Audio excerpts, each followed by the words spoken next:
Welcome to the Tech Egg. Don't get scrambled. Enjoy the video. You start by confirming accounts and permissions. Sign into Notion and the Google account you want a link, and grant calendar access. Once done, decide if you need two-way sync or just embed a calendar for viewing.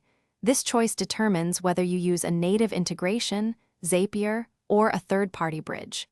Make sure your Google Calendar is set to the correct time zone and sharing settings. Now open Notion to the page where the calendar will live and prepare to add the integration block or connection. You now create the actual connection.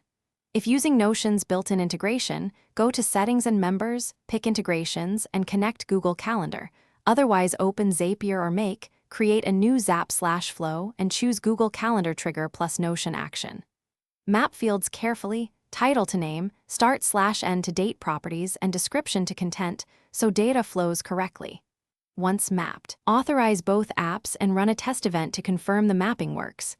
If the test fails, check scopes and finish by running several real-world tests.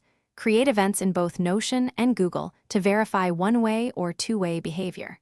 Once synced, adjust property formats and time zones to prevent drift, and set deduplication rules in your automation tool to avoid repeats. Make sure automations run on the expected schedule and check logs for failures. If something goes wrong, reauthorize the Google token first. Then inspect the integration logs for authentication or quota errors. That single step resolves most connection issues quickly.